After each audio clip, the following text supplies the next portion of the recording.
sencillamente que Pablo y Silas, en lugar de cuestionar a Dios y en lugar de entrar en un proceso de litigio, fueron capaces de cantar himnos cuando estaban atrapados en el cepo.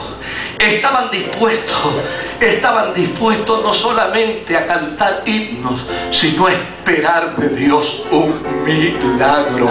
Mire, la gente que sirve a Dios tiene que tener bien claro en su mente que no hay crisis en la vida para destrucción, que no hay problema en la vida para acabarte, que no hay caída en la vida para dejarte en el suelo. La gente que sirve a Dios debe entender que toda crisis por la cual un hombre y una mujer que sirve a Dios pasa es para que la gloria de Dios se vea manifestada en él y mañana tenga un portento de Dios que decirte contar.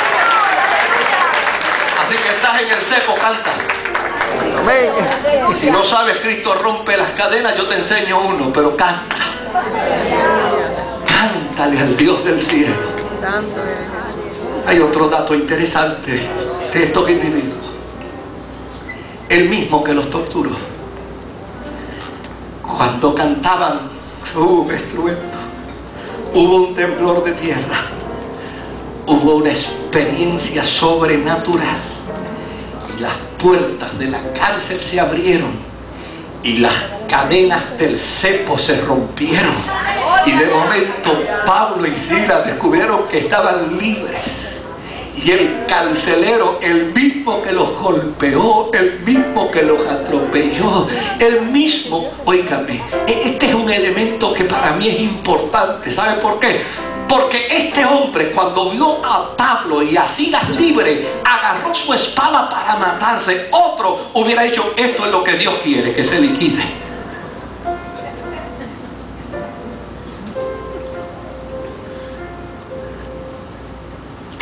Pero ellos hicieron lo contrario. Porque no puede haber en la vida de alguien que ministra una pizca de rencor. No puede. No puede haber en la vida del que sirve a Dios una pizca de odio. No puede haber en la vida del que sirve a Dios una pizca de deseo de venganza. Mire, lo más difícil del evangelio no es decirle a las mujeres que no se pongan pantallas. No ponerse pantalla, eso es una tontería. Lo más difícil del evangelio no es decirle a un hombre que no se deje la barba, eso es una tontería. Eso con Pix, ¿se acuerdan que ella andaba ejecutando 25 chavos? Con eso se resuelve. Hay evangélicos entretenidos en tonterías. Ese no es el evangelio. El evangelio es decirle y desafiar a los cristianos para que llana y sencillamente no guarden rencor en el corazón. Que no se albergue en el corazón rencor por lo que te hayan hecho. Pablo y Silas muy fácilmente pudieron decir, mira, este fue el que nos dio la pela y ahora se va a matar. Yo creo que esto es voluntad del Señor, que se liquide. El testimonio hubiera sido más grande. Hubiera dicho, óyame, y cuando el Señor nos libertó, el que nos dio la pela cogió la espada y se mató. Pero hubiera sido una mancha vergonzosa para el evangelio. ¿Sabe lo que hizo Pablo? Le dijo, hey muchacho, no te quites la vida. Si el Espíritu que nos libertó tiene a todo el mundo controlado aquí, nadie se ha fugado. Y la razón por la que Dios ha hecho estremecer esta tierra, y la razón por la que Dios ha hecho estremecer este lugar, y la razón por la que Dios ha roto mis cadenas y las de mi compañero, es para que tú creas en Jesucristo y serás salvo tú y tu casa. Yo no sé si yo llegue al tercer planteamiento, pero permítame decir algo.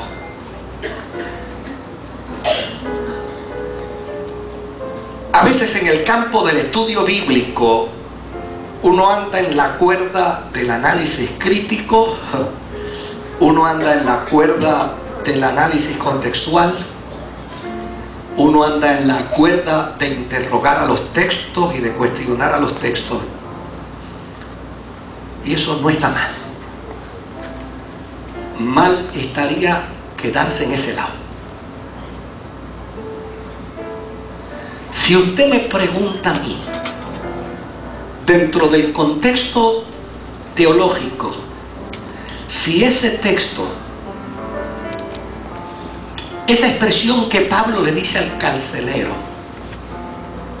usted se la puede aplicar a su vida, y usted me lo dice a mí dentro de un planteamiento crítico, yo le tengo que responder con honradez: hermano, hermana, Pablo se lo dijo al carcelero, y si se lo dijo al carcelero, no tiene que ver nada con usted.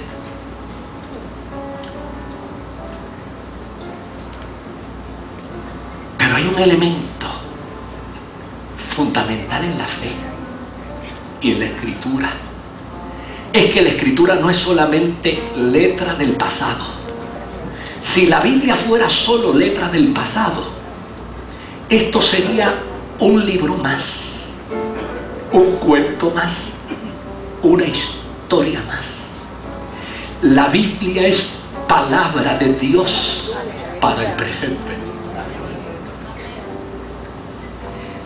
¿Y sabe qué tendría que decirle a usted?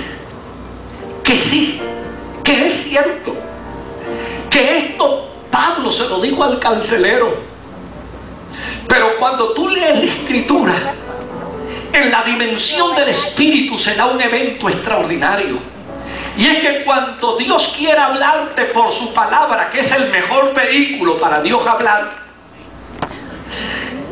y tú lees la palabra y el espíritu te quiere comunicar algo, eso que tú lees entra a tu vida y a tu corazón y se convierte en la palabra de Dios para ti. Y cuando eso se convierte en la palabra de Dios para ti, lo único que tú tienes que hacer es levantar las manos y decir: Dios me ha hablado y yo creo lo que esa palabra me está diciendo al corazón y a la vida. Esto yo no lo aprendí en el seminario.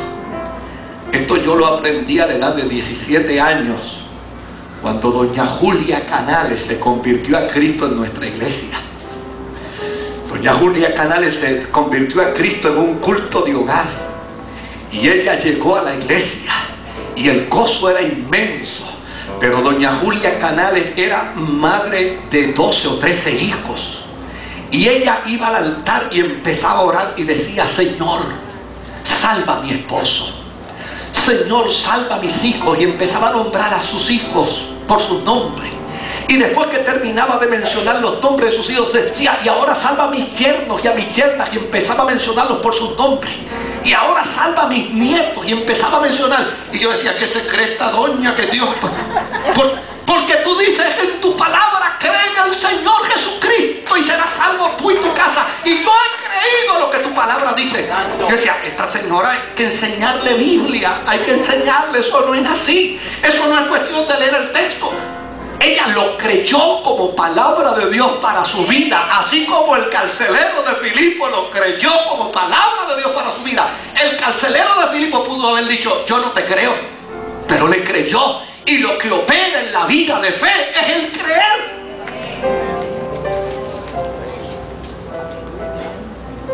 Pasaron los años, doña Julia se fue a vivir a los Estados Unidos. Yo pastoreaba a la iglesia de Dios Pentecostal en Trujillo Alto. Y un buen día me llamó por teléfono Carlos Canales, el hijo de doña Julia. Y comenzamos a conversar y me dijo que estaba pastoreando una iglesia. Y nos encontramos y comenzamos a conversar y eran cerca de las 11:30. Estaba